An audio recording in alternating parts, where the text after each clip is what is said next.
En Nochebuena, volví a casa sin avisar. Encontré a mi hija temblando afuera, a 0 grados Celsius, sin manta dentro. La familia de mi yerno reía, brindando con fino frente a la chimenea. Abrí la puerta de golpe con mi hija en brazos y dije, 6 palabras, me alegra que estés aquí. Si estás viendo este video, dale like, suscríbete al canal y cuéntame en los comentarios desde dónde escuchas mi historia de venganza. Quiero saber hasta dónde ha llegado. Me bajé del taxi. Mis botas pesadas se hundieron en la fina capa de nieve frente a la casa de mi hija en Sevilla. El viento helado me azotaba la cara como si quisiera arrancarme la piel, obligándome a subir el cuello del abrigo. Después de tantos años como entrenadora de taekwondo, pensé que ya estaba acostumbrada a cualquier reto. Desde el calor sofocante del dojo hasta los inviernos más duros.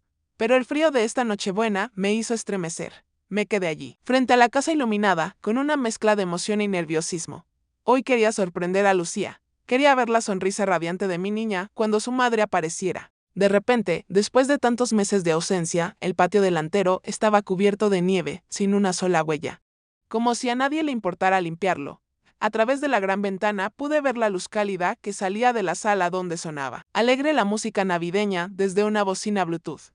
La sevillana Campanilleros, la que Lucía adoraba de niña, ahora llenaba el ambiente. Me acerqué un poco más, tratando de mirar hacia adentro. Una mesa larga cubierta con un mantel rojo brillante se extendía frente a mí, rebosante de platillos tradicionales, un cochinillo asado, platos de gambas al ajillo, un tazón de salmorejo, con trocitos de jamón y huevo, y copas de fino que relucían bajo las luces. La familia Morales, la familia de Antonio, mi yerno, estaba reunida en pleno. Reconocí a don Manuel, el padre de Antonio, sentado con aire de autoridad, a doña Carmen, su madre, sosteniendo una copa de fino con una sonrisa altiva en los labios. Y también a la hermana de Antonio, Elena, con sus 2 hijos pequeños que reían sin parar. Todos alzaban sus copas, brindando alrededor de la chimenea encendida. Pero ¿dónde estaba Lucía? Fruncía el ceño, intentando ver más adentro. Pensando que quizás estaba sentada en algún rincón escondido. Me había imaginado verla sonriendo y conversando alegremente como en los viejos tiempos, cuando se me colgaba del cuello para contarme historias interminables. Entonces escuché un ruido, un sonido débil. Apenas un quejido que venía del porche. Me giré y sentí que el corazón se me detenía. Bajo la luz tenue, junto a una maceta de poinsettia cubierta de nieve, Lucía estaba encogida en una vieja silla de madera. Solo llevaba una blusa delgada, sus hombros frágiles temblaban sin control y su cabello despeinado se pegaba a la frente, húmedo por la nieve derretida. Corrí hacia ella, el corazón golpeándome con fuerza en el pecho. Lucía, grité, con la voz rota por el pánico. Me quité de golpe mi chaqueta de entrenadora y la cubrí con urgencia. Mis manos temblorosas tocaron su brazo, estaba helado, como si no quedara nada de calor en él. Lucía levantó la cara, sus ojos enrojecidos, los labios pálidos murmuraron apenas, mamá. Su voz era tan débil que casi se deshizo en el aire y se desplomó contra mi hombro. La abracé con fuerza, sintiendo como su cuerpo temblaba a sacudidas, como un pajarito atrapado en la tormenta. Aquí estoy, mi amor. Aquí estoy, susurré, intentando sonar tranquila. Aunque las lágrimas ya me ardían en los ojos. Saqué un jersey extra de mi bolso y lo envolví alrededor de Lucía, tratando de pasarle un poco de mi calor. La levanté en brazos, mientras sus zapatillas empapadas caían sobre la nieve, dejando una huella desordenada. La estreché contra mí, sintiendo su respiración débil en mi cuello. En ese instante, lo único que quería era sacarla de allí. Lejos del frío cortante, lejos de todo lo que la había llevado a ese estado. Pero luego, desde dentro de la casa, las risas seguían sonando, despreocupadas y crueles, escuché claramente la voz de Antonio, grave, cargada de autosuficiencia. Alardeando de algo. Toda la mesa estalló en carcajadas, y el tintinear de las copas sonó como una música lejana y extraña.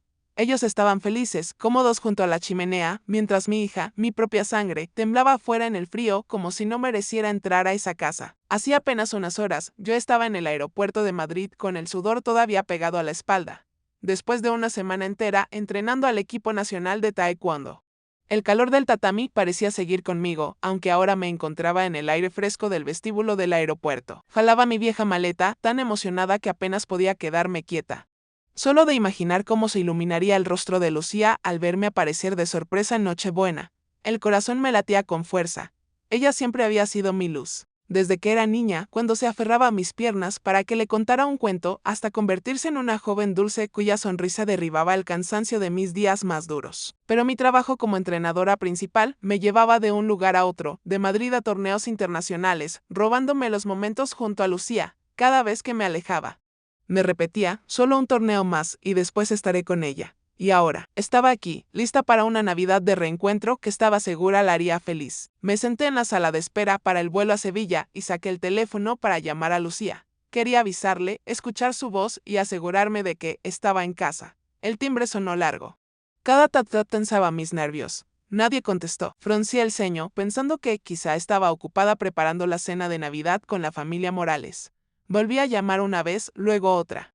Y siempre lo mismo, silencio. Una inquietud se me metió en el pecho, como una mancha de tinta que se expande sobre el papel. Le mandé un mensaje, mamá ya viene.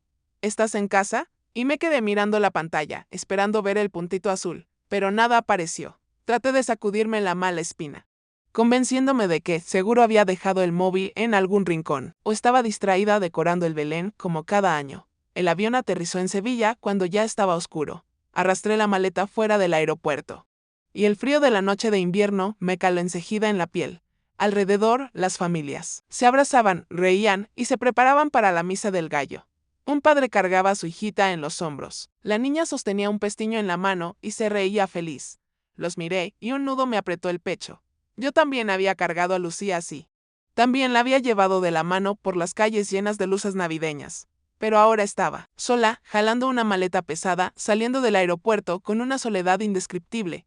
Hice señas a un taxi y, con voz ronca por el cansancio, dije, lléveme a Triana, calle Betis, de camino. El tráfico estaba atascado. Las calles llenas de gente abrigada con bufandas y abrigos que se dirigía a la iglesia para la misa. Yo iba en el taxi, mirando por la ventana las luces cálidas que salían de las casas a los costados. Las campanas de la iglesia sonaban a lo lejos, mezcladas con un coro que cantaba Noche de Paz en algún lugar. Sonreí, imaginando a Lucía ocupada en la cocina, preparando los polvorones que había aprendido de mí. Cuando el coche se detuvo en un cruce, miré hacia afuera y de pronto vi a un grupo de policías dirigiendo el tráfico. Entre ellos, reconocí a Javier, mi antiguo alumno de los días en que daba clases de taekwondo en la escuela deportiva local. Estaba alto, con porte firme dentro de su uniforme de policía, pero aún conservaba la misma sonrisa bondadosa de siempre. Bajé la ventanilla y grité, Javier. Él volteó. Y sus ojos brillaron al reconocerme. Corrió hacia mí, su aliento convirtiéndose en vapor blanco en el aire frío. Señora Ana, ya regresó, exclamó, acomodándose el gorro de policía. Sonreí, intentando disimular el cansancio. Sí. Acabo de terminar la capacitación en Madrid. ¿Sigues trabajando en Sevilla? ¿Cómo has estado? Javier asintió con una sonrisa radiante. Sigo aquí como policía de tráfico. ¿Vino a pasar Navidad con su familia? Sí, vine con Lucía, respondí, y mi corazón se calentó al mencionar a mi hija. Pero en ese momento, el rostro de Javier se quedó rígido. Su sonrisa se desvaneció. Una chispa de duda pasó por sus ojos, como si quisiera decir algo, pero no se atreviera. Una mala corazonada se encendió en mí, como una llama que empieza a expandirse. ¿Qué pasa, Javier? ¿Hay algún problema? Pregunté, bajando la voz. Él negó con la cabeza, forzando una sonrisa. No, no es nada, señora. Solo que qué bueno que haya regresado. Pero en sus ojos se notaba la preocupación. Quise preguntarle más. Pero el semáforo cambió a verde. El chofer aceleró y el auto arrancó, dejando a Javier mirándome desde la calle, con la mano apretando fuerte la visera de su gorra. Al acercarnos a la casa de Lucía y su esposo, le pedí al chofer que se detuviera a cierta distancia del portón. Quería darles una sorpresa, ver la cara de Lucía al encontrarme de pie frente a la puerta. Tomé mi maleta y caminé por el camino cubierto de nieve. Mis botas dejaban huellas hondas en el suelo. La luz amarilla de las casas alrededor iluminaba como si fueran velas encendidas. Desde lejos, escuché el sonido de un grupo de villancicos cantando a Deste Fideles desde la sala de Lucía. Sonreí, imaginando a mi hija cantando como cuando era niña. Cuando se paraba junto a mí y entonaba Los peces en el río con esa voz tan clara. Dejé la maleta en el escalón, respiré hondo y me preparé para tocar la puerta. Pero entonces, una carcajada burlona salió de la casa, tan afilada como un cuchillo, cortando el aire. Me quedé helada, la mano levantada, sin llegar a tocar. La voz grave y áspera de don Manuel, el padre de Antonio, retumbó clara. ¿A eso le llaman nuera? Una mujer que no puede dar hijos. 4 abortos espontáneos. ¿No le han dado ya suficiente vergüenza? Su risa sonaba pesada, llena de desprecio. Luego entró la voz de Antonio. Fría y cruel, siempre finge depresión. Se encierra en la habitación, para no hacer nada. Si no fuera por mis padres, ya la habría echado desde hace mucho. Otra risa estalló, seguida del tintinear de copas de fino. Escuché a Elena, la hermana de Antonio. Con un tono venenoso, sí, inútil total. Una esposa que no puede tener hijos, ¿para qué sirve? Finge estar enferma, solo para que la consientan. ¡Qué ridículo! Cada palabra era como un cuchillo directo al corazón. Me quedé ahí, paralizada, con la respiración atorada en la garganta. Así trataban a mi Lucía, mi hija, la que soñaba, con una familia feliz, la que preparaba cada comida con tanto esmero para su esposo. Ahora la humillaban de esa manera. 4 abortos, y cada uno la había dejado llorando hasta quedarse sin lágrimas en mis llamadas telefónicas. Y ahora decían que fingía. Cerré los puños, sintiendo como mis uñas se clavaban en la palma de mi mano.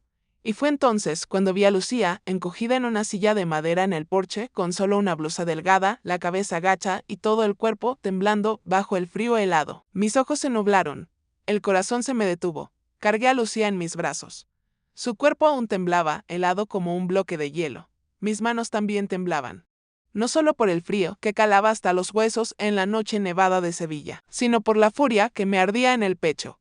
Cada paso que daba hacia la puerta de la casa de los Morales pesaba como si llevara 1000 kilos. Pero no me detuve. Golpeé con fuerza la puerta de madera. Los golpes sonaron firmes, opacando la música navideña que retumbaba desde adentro. Campanillero se repetía una y otra vez como una burla frente a la escena dolorosa que acababa de presenciar. Nadie salió a abrir. Apreté los dientes y volví a golpear, más fuerte, como si quisiera derribar esa puerta de un solo golpe. Al final, la puerta se abrió. Doña Carmen estaba ahí, con una copa de fino que se balanceaba en su mano, los labios pintados de un rojo intenso y brillosos bajo la luz. El olor a alcohol emanaba de ella, pero en su rostro se dibujaba una sonrisa forzada que intentaba parecer cordial. «Ay, doña Ana, qué sorpresa que venga así de repente», dijo con voz melosa pero falsa, como si yo fuera una invitada no deseada. «¿Por qué no avisó antes para recibirla como se debe?» La miré directo a los ojos, sin molestarme en esconder mi rabia. ¿Avisar antes? Gruñí, cada palabra saliendo como un silbido entre los dientes. Si hubiera avisado, ¿cómo habría visto esto? ¿Qué le hicieron a mi hija? Apreté más fuerte a Lucía en mis brazos, sintiendo su débil respiración contra mi hombro. Cada aliento suyo era un recordatorio de que no podía dejar las cosas así. Carmen arqueó una ceja, bajando la mirada hacia Lucía en mis brazos. Esbozó una mueca, como si estuviera viendo algo molesto. Lucía solo quiso salir a tomar un poco de aire frío, respondió con un tono suave pero cargado de desprecio. No haga tanto escándalo. Hoy es Navidad. Entre, no se quede en el frío. Sus palabras fueron como una bofetada en mi cara. Tomar un poco de aire frío. Mientras mi hija casi se congela afuera con solo una blusa delgada. Antes de que pudiera contestar, Antonio apareció detrás de su madre. Su camisa tenía varios botones desabrochados, mostrando un aire de desinterés intencional. Sostenía una botella de fino en la mano y me lanzó una mirada desafiante. «Mamá, cierra la puerta», dijo con tono arrogante, levantando el mentón. «Déjala fuera para que se le pase. ¿Quién viene a la cena de Navidad haciéndosela frágil para zafarse de ayudar?» Soltó una risita burlona como si hubiera dicho algo brillante. Esas palabras fueron otro cuchillo, no solo en mi corazón, sino clavado directo en Lucía. Sentí como su cuerpo se encogía un poco más entre mis brazos, como queriendo desaparecer. Desde la mesa, la voz de Elena resonó, ácida y venenosa. «Eso, una mujer que ni siquiera pudo cumplir con parir. Vaya valor que tiene. Eres una inútil». Su risa sonó filosa como una navaja, mezclándose con los murmullos de los demás alrededor de la mesa. Escuché a los 2 hijos de Elena, primos de Lucía, salir corriendo al porche. Curiosos, se asomaron, miraron a Lucía en mis brazos y luego se echaron a reír, susurrando entre ellos: «La tía Lucía está castigada». Sus vocecitas infantiles eran inocentes, pero esas palabras me quemaron como sal en una herida abierta. La sangre me subió a la cara. Embistí con fuerza mi hombro contra la puerta y luego le di una patada más. La puerta se abrió de golpe, chocó contra la pared y el estruendo hizo que toda la sala quedara en silencio.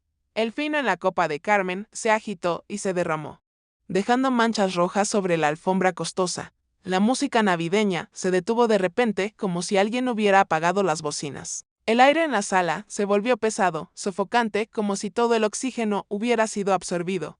Entré al centro de la sala, aún cargando a Lucía en mis brazos. Cada paso que daba dejaba un rastro de nieve derretida en el piso de madera, como huellas de una rabia imposible de borrar. Todas las miradas se clavaron en mí, don Manuel, con el rostro frío, Carmen, ya sin la sonrisa forzada, Elena, con los ojos llenos de desprecio, y el resto de los familiares, mezclando sorpresa con molestia. Sentía la hostilidad en cada mirada, pero no me importaba. Con cuidado. Acomodé a Lucía en el sofá y coloqué mi bufanda sobre sus hombros.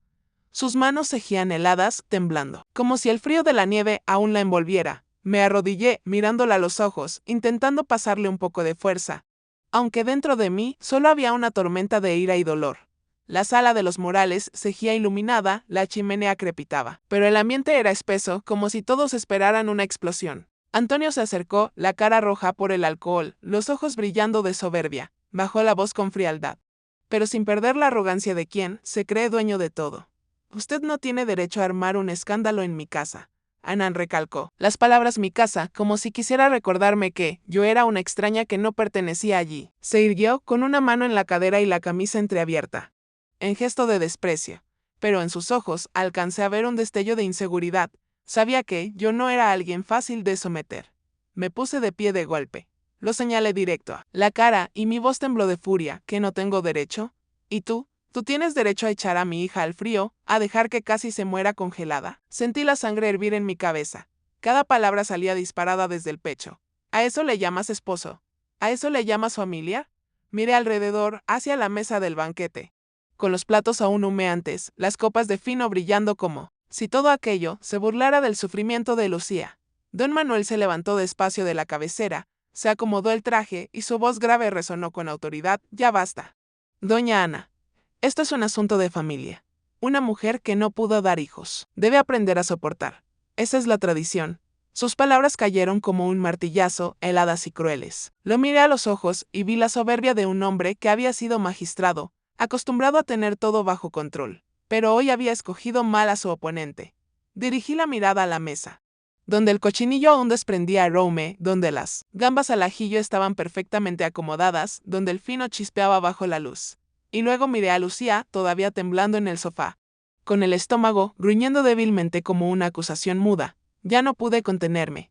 Mi voz explotó, fuerte y cortante. Así se banquetearon, mientras mi hija estaba afuera, a 0 grados, sin abrigo, sin un bocado. ¿A eso le llaman tradición? ¿A eso le llaman humanidad? Carmen se encogió de hombros con una sonrisa fría, como si yo estuviera exagerando un asunto sin importancia. Una mujer que no puede tener hijos, aunque coma, solo desperdicia, doña Ana dijo con voz suave pero cargada de desprecio.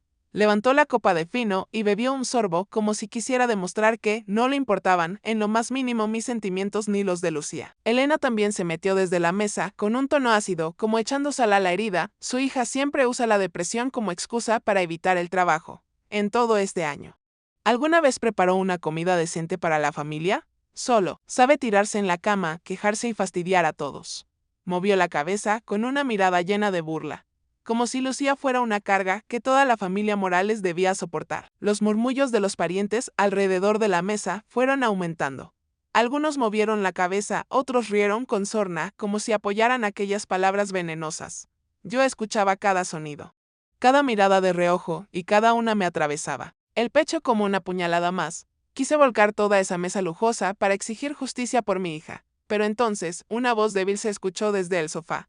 Lucía, mi niña, había despertado. Intentaba incorporarse con las manos temblorosas aferradas al borde del sillón. Estoy tan cansada, nadie me entiende, balbuceó, la voz quebrada, a punto de desvanecerse. Pero sus palabras fueron aplastadas de inmediato por el grito de Antonio, ya basta. Cállate. Ya me has avergonzado lo suficiente. Avanzó hacia Lucía con la mirada helada, como queriendo destrozar la poca fuerza que le quedaba. Vi cómo los hombros de Lucía se encogían, sus ojos rojos llenos de lágrimas.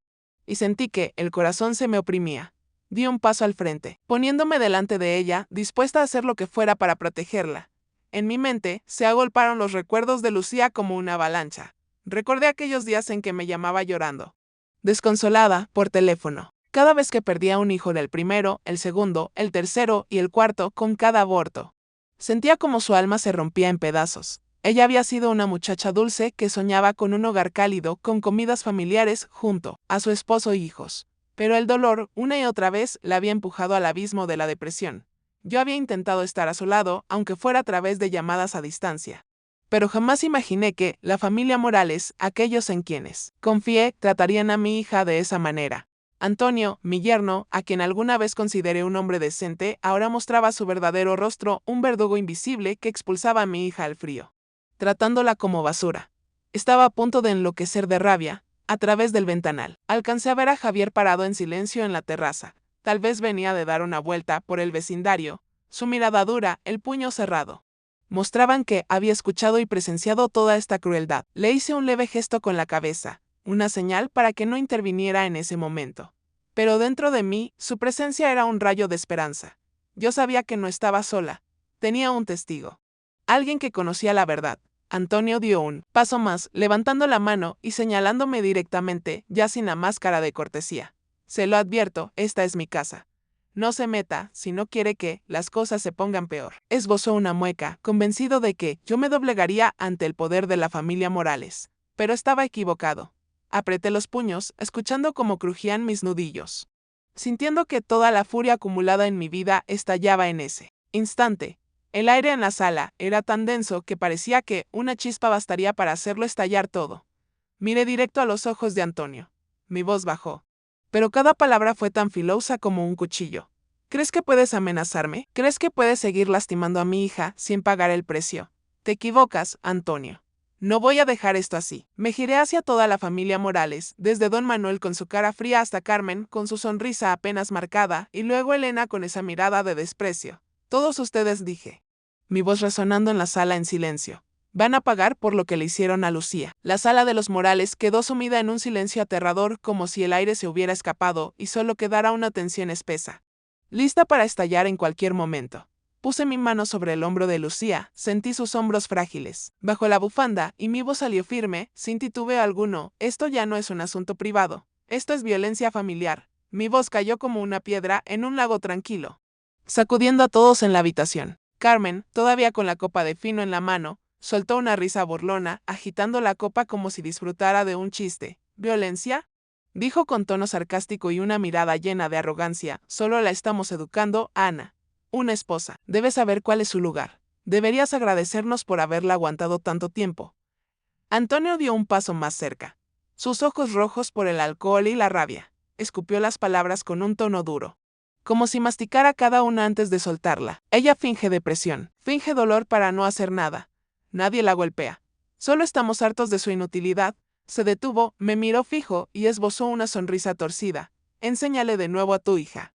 Ana, nadie pierde embarazos 4 veces seguidas. A lo mejor fue a propósito. Esas palabras fueron como una cuchilla afilada. No solo atravesaron mi corazón, también desgarraron las heridas que Lucía nunca pudo cerrar. Escuché cómo su respiración se cortaba, como si le hubieran dado un golpe en el pecho.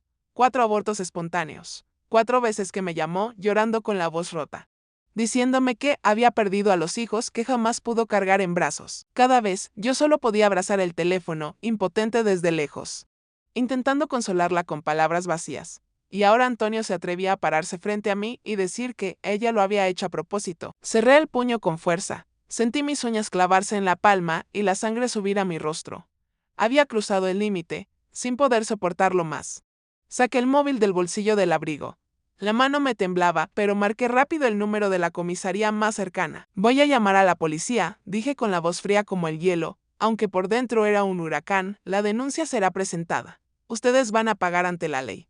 Recalqué cada palabra, como si las grabara en el aire para que todos supieran que no estaba jugando. Antonio se quedó paralizado. La botella de fino se le cayó de la mano con un clac sobre el piso de madera. El vino rojo manchó la alfombra costosa. Me miró con un destello de pánico en los ojos, aunque trató de recuperar su aire de superioridad. ¿Se atreve?, gritó, pero la voz ya le temblaba, como si no hubiera esperado que yo llegara tan lejos. Don Manuel, que había estado observando con el rostro frío, dio un paso al frente, se acomodó la corbata, y su voz grave y ronca retumbó con autoridad. No tienes idea de a quién estás desafiando. Ana, le he pasado mi vida sentado en la silla de magistrado. He visto las cosas más horribles de este mundo. ¿Crees que una llamada tuya nos va a hacer temblar? Me miró con unos ojos filosos como cuchillos, como queriendo recordarme que la familia Morales no era fácil de doblegar. Pero yo no retrocedí. Había visto a mi hija temblar en el frío, y nada, Ni siquiera el poder de don Manuel me iba a hacer callar. Elena, desde la mesa, cruzó los brazos y soltó una sonrisa burlona. Haga las llamadas y quiere. Doña Ana dijo con un tono provocador, veamos quién le cree más, una vieja chiflada o una familia respetada como la nuestra. ¿Cree que la policía se pondrá de su lado? Se rió, una risa venenosa, convencida de que yo iba a fracasar. Lucía, todavía sentada en el sofá, me jaló de la mengue. Su voz temblando en un susurro, mamá, por favor, no lo hagas. Yo solo quiero paz. Sus ojos enrojecidos, llenos de miedo, parecían decir que temía que todo empeorara. La miré, sintiendo que el corazón se me apretaba. Sabía que estaba asustada de la venganza de los Morales, de que las humillaciones siguieran cayendo sobre ella, pero también sabía que, si me detenía ahora, Lucía quedaría atrapada en ese dolor para siempre. Le apreté la mano con fuerza, intentando pasarle un poco de mi valor. No tienes que tener miedo, le dije con voz baja, pero firme, yo te voy a proteger, te lo prometo. La levanté en brazos, y la nieve de su ropa cayó al tapete como pedazos rotos de un sueño destruido. No me importaron las miradas de desprecio de la familia Morales ni las amenazas que soltaban. Solo sabía que debía sacarla de ese lugar, de esa jaula de crueldad en la que había estado encerrada demasiado tiempo. Cuando me di vuelta hacia la puerta, alcancé a ver a Javier en el porche a través del vidrio empañado. Tenía la mano sobre el radio, los ojos encendidos como un fuego oculto, listo para actuar en cualquier momento. Le hice un leve gesto con la cabeza, suficiente para que entendiera que estaba lista para la batalla. Javier respondió con un asentimiento firme, su mano aún apretando el radio como una promesa de que estaría a mi lado. Salí sin mirar atrás, a mis espaldas. Escuché a Carmen gritarle a la empleada que limpiara el fino derramado en la alfombra. Escuché a Antonio golpear la mesa con la mano, murmurando una maldición. Y después, la voz grave pero colérica de don Manuel resonó mientras llamaba a alguien por teléfono. Todos esos ruidos eran como flechas clavándose en mi espalda, pero ya no me importaban. Llevé a Lucía a mi pequeño piso, cerca del Centro de Entrenamiento Nacional, donde había vivido tantos años como entrenadora. El lugar no tenía nada de lujoso, solo una sala con un sofá viejo, una cocina sencilla en la esquina y algunas fotos familiares colgadas en la pared. Pero para mí, este era un lugar seguro, donde podía proteger a mi niña de los insultos y del frío cruel de la familia Morales. Llevé a Lucía a su habitación y la acomodé suavemente en la cama. Ella cejía, temblando, aunque ya estaba envuelta en mi abrigo grueso. Busqué en el armario un jersey viejo, se lo puse y luego preparé una taza de chocolate caliente, cuyo aroma dulce llenó al aire helado. Tómalo, hija, susurré, poniendo la taza en sus manos, pero ella solo miró el chocolate con los ojos vacíos, como si ya no creyera que merecía un poco de calor. Mi móvil sonó, interrumpiendo mis pensamientos. Era Javier. Su voz grave y firme llegó por la línea. Doña Ana, acabo de levantar el reporte inicial en la comisaría. Pero creo que la familia Morales no se quedará tranquila. Tienen poder. Usted lo sabe. Estoy dispuesto a declarar como testigo si lo necesita. Sentí la determinación en su tono, como una pequeña llama que nunca se apaga. Javier, mi antiguo alumno, el que alguna vez se paró en el salón con los ojos brillantes, ahora estaba a mi lado, en otra batalla. Ayúdame a prepararme, Javier, respondí con una voz breve pero llena de gratitud. Esto puede ser una pelea larga. Él solo contestó con una frase sencilla, lo entiendo. Maestra, aquí estaré. A la mañana siguiente, llevé a Lucía con una psicóloga en el centro de la ciudad. La doctora López, una mujer mayor con una mirada tierna, nos recibió en un cuartito acogedor. Después de hablar con Lucía, me miró con voz grave y triste. Ella sufre una depresión severa, doña Ana. 4 abortos espontáneos, sumados a los insultos constantes de su familia política. Le han quitado la confianza en sí misma. Necesita descanso, tratamiento y, sobre todo, sentirse segura. Asentí, sintiendo como el corazón se me apretaba. Ya sabía que Lucía no estaba bien, pero escucharlo de boca de la doctora fue como otra puñalada. La miré, acurrucada en la silla, las manos entrelazadas con fuerza, y me culpé por no haber estado antes a su lado. Esa tarde, Javier pasó por el piso. Vestía ropa normal, no el uniforme de policía. Y llevaba una bolsa con naranjas y unos cuantos libros de recetas andaluzas. Los puso frente a Lucía, algo dudoso, dijo, sé que te gusta cocinar. Pensé que, si empiezas de nuevo con cosas pequeñas, como un salmorejo o unos pestiños, te sentirías mejor. Su voz era suave, pero noté la preocupación en sus ojos. Lucía bajó la cabeza, agarrando el borde de su blusa, y murmuró, gracias, pero ya no creo que pueda hacer nada. Sus palabras me atravesaron como una aguja en el pecho. Javier se entristeció un instante, pero no la presionó, solo asintió en silencio. Dejó la bolsa de naranjas sobre la mesa y se volvió hacia mí. Doña Ana, lo que necesite, dígamelo. Yo la ayudo. Por la noche, cuando Lucía ya dormía, me senté en la mesa de la cocina, bajo la luz tenue que caía sobre un montón de papeles. Escuchó un ruido afuera y luego vi un sobregrueso deslizarse por debajo de la arga, silencioso como una amenaza muda. Lo abrí. Adentro había una hoja con unas letras torpes escritas a mano. No se enfrente a la familia Morales si no quiere terminar con la vida miserable como su hija. Ríndase. Sentí la sangre hervir al leerlo. Apreté el papel hasta hacerlo bola y lo lancé con fuerza al basurero. El sonido seco quebró el silencio. Esa amenaza no me asustó. Al contrario, me dio más fuerza. Pensaban que yo iba a retroceder. Estaban equivocados. Esa misma noche me puse a ordenar todos los comprobantes de dinero que le había mandado a Lucía durante los años pasados. Los recibos del banco, los mensajes con mis notas de cariño. Todo era prueba de que siempre traté de apoyarla. Aunque sabía que ese dinero lo habían malgastado Antonio y su familia. Cada papel era un recuerdo, las veces que Lucía me llamaba, con la voz temblorosa, para decirme que quería comprar algo para la casa, pero Antonio le respondía que no hacía falta. Apreté tanto la pluma que casi se rompe. Yo había confiado en Antonio. Pensé que cuidaría a mi hija, pero él solo vio en Lucía una herramienta y cuando dejó de serle útil, la desechó sin piedad. Lucía se despertó a medianoche.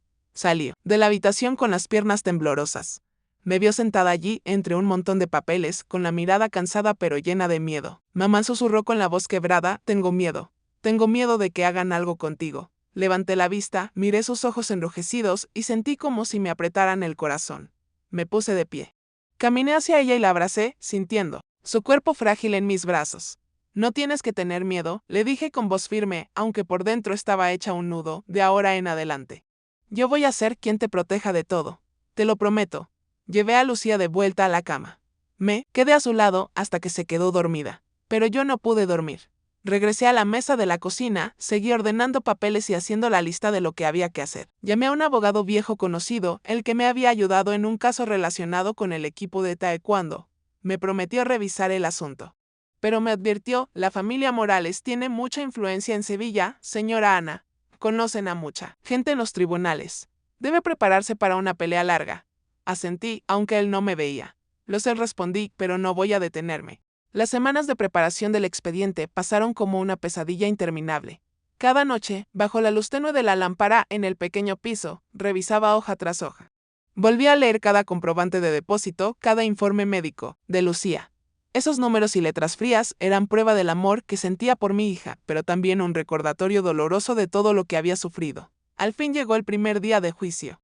Y sentí como si estuviera entrando en un tatami de taekwondo. Lucía y yo entramos al tribunal de Sevilla. El frío de la mañana se colaba a través del abrigo grueso.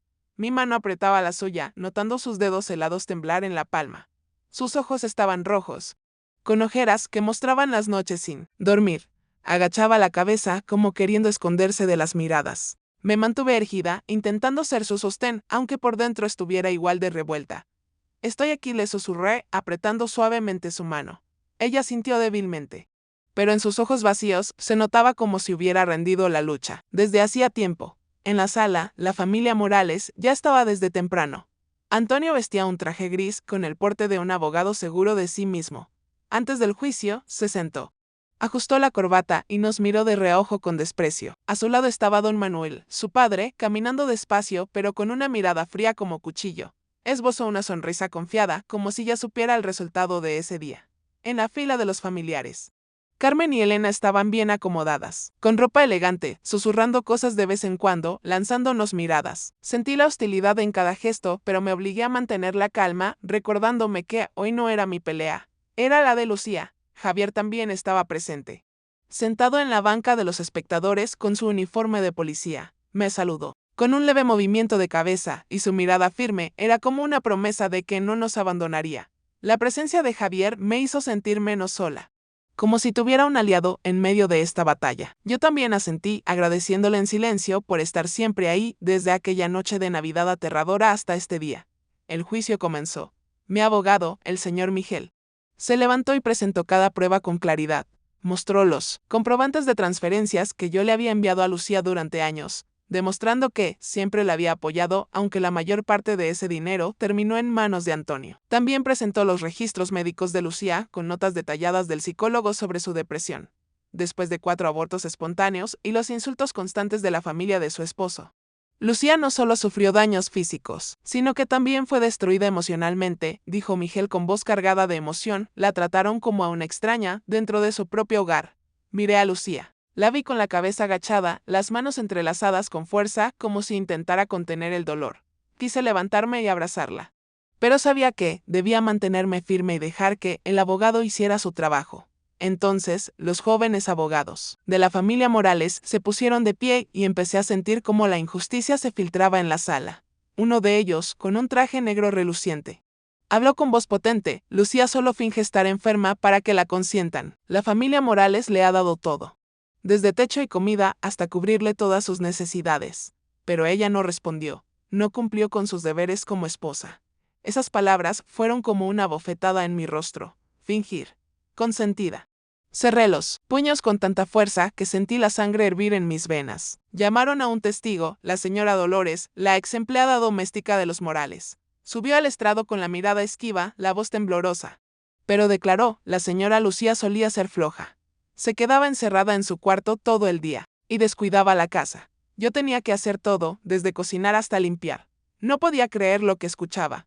Lucía, la misma que preparaba con esmero cada comida y que hacía pestiños caseros para agasajar a toda la familia, ahora tachada de floja. Me levanté de golpe, incapaz de contenerme. Usted miente. Lucía nunca fue así. Pero el juez, un hombre de mediana edad con rostro severo, golpeó con el mazo y dijo con frialdad: guarde silencio. Por favor. Esto es un tribunal. Me senté, de nuevo, con el corazón a 1000, sintiendo que me faltaba el aire.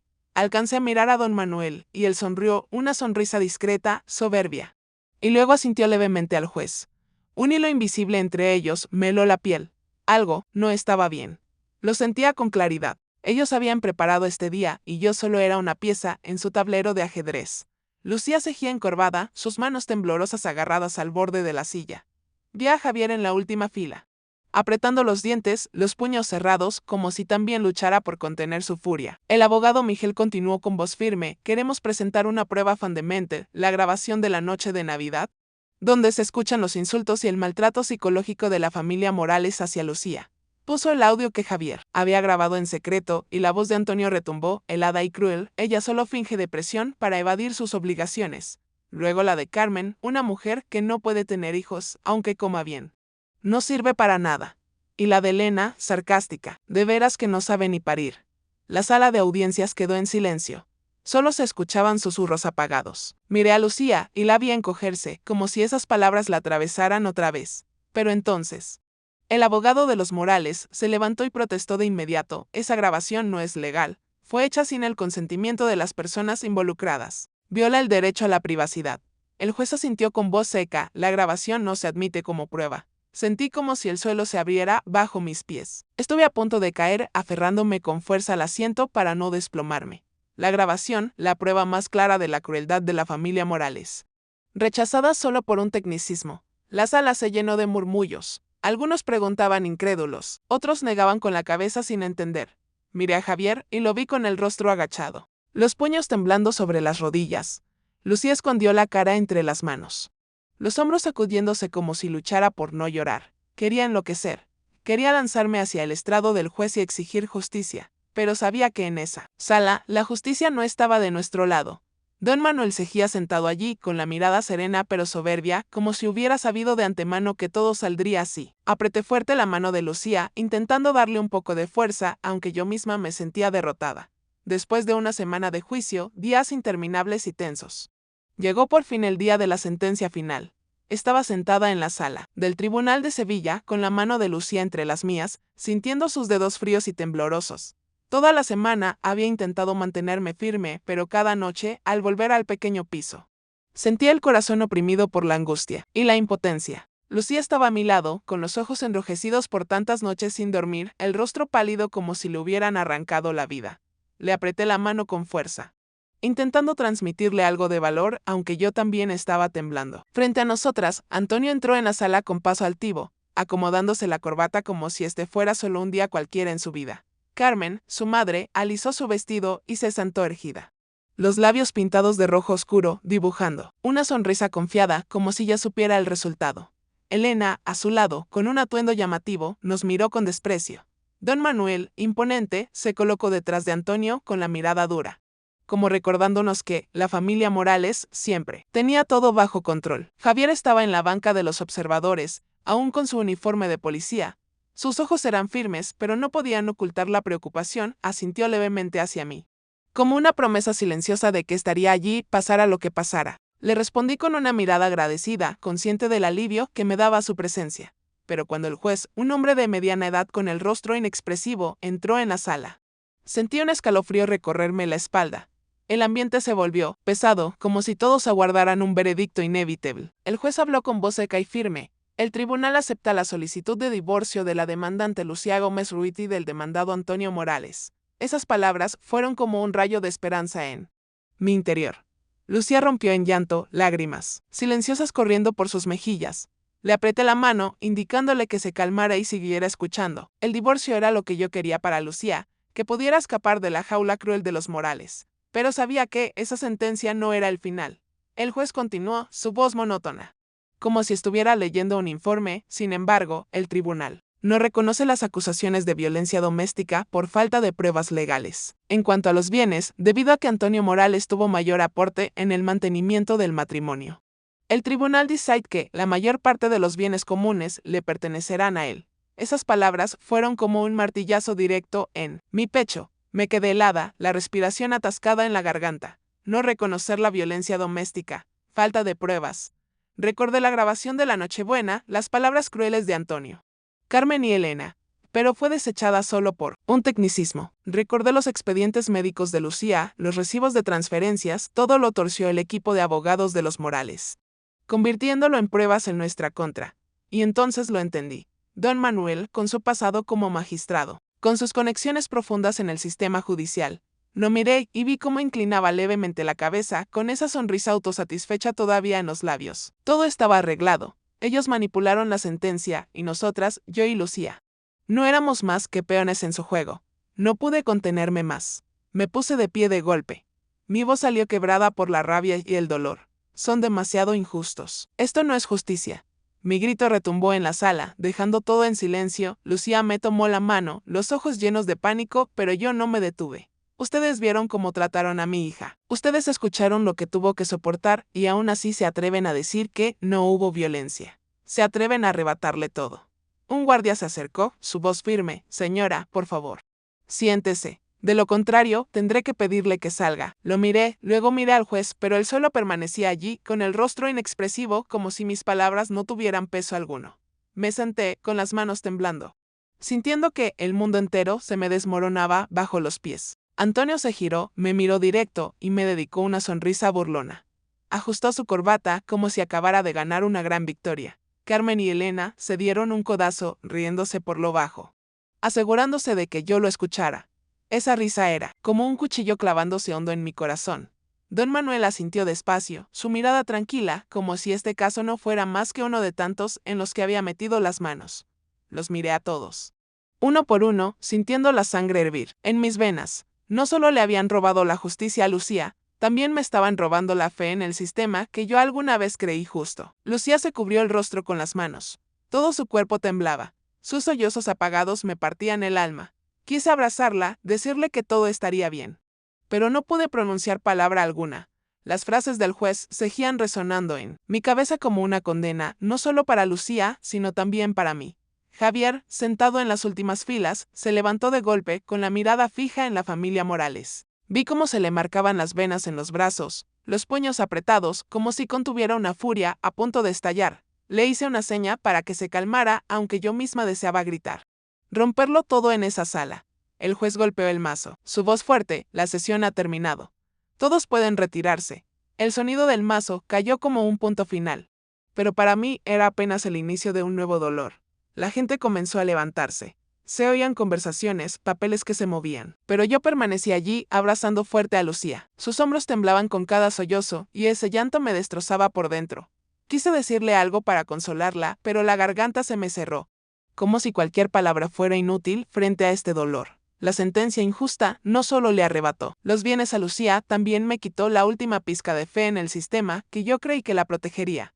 Antonio caminó despacio hacia mí, con el porte altanero de alguien que acaba de lograr una gran victoria. Se inclinó cerca de mi oído con un susurro lleno de burla. ¿Lo ve, Ana?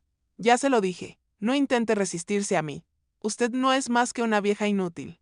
Soltó una sonrisa torcida, con los ojos brillando de triunfo, y luego se dio la vuelta, para irse, como si Lucía y yo no valiéramos ni un poco de su atención. Esas palabras fueron como gasolina sobre el fuego de la rabia que ardía dentro de mí. La sangre se me subió a la cabeza. Cerré el puño con tanta fuerza que se me marcaron las venas. El cuerpo entero tenso como un arco listo para soltar. Quería lanzarme, estamparle un golpe directo en esa cara arrogante, devolverle todo lo que le había hecho a mi hija. Después de tantos años como entrenadora de taekwondo, había aprendido a contenerme. Pero en ese instante sentí que todas mis barreras se rompían. Di un paso al frente. El corazón me retumbaba, lista para hacer algo de lo que sabía que me arrepentiría. Pero entonces, Javier se adelantó de golpe, poniéndose frente a mí. Sus ojos ardían, los labios apretados, el puño cerrado, como si estuviera a punto de descargarlo sobre Antonio. Vi en la misma furia que yo sentía, una indignación imposible de contener ante tanta injusticia. La sala del tribunal se agitó. De repente, las voces comenzaron a sonar. ¿Se van a pelear? Un policía golpeando en plena corte. Algunos sacaron sus móviles. Destellos de cámaras iluminaron el momento. Vi a un periodista en la esquina alzar la cámara con la mirada ansiosa. ¿De quién huele un escándalo? Antonio se giró al ver a Javier. Se sobresaltó un instante, pero enseguida recuperó su actitud desafiante. Sonrió con frialdad y dijo: si te atreves a pegarme, haré que lo pierdas todo. ¿Quién te crees que eres? Un simple policía de cuarta. Dio un paso más, provocándolo, como si estuviera seguro de que Javier no se atrevería a tocarlo. Vi el puño de Javier temblar, su respiración agitada, los ojos enrojecidos. En ese instante, supe que podía hacer algo de lo que no habría marcha atrás. De pronto, Lucía se soltó de mi brazo. Corrió hacia él y se aferró con fuerza a su brazo, llorando con la voz rota. No, te lo ruego, no lo hagas. No quiero que mamá ni tú se conviertan en alguien violento como él. Solo quiero paz. Solo quiero seguir viviendo. Su grito desgarró el aire y, de golpe, la sala entera quedó en silencio.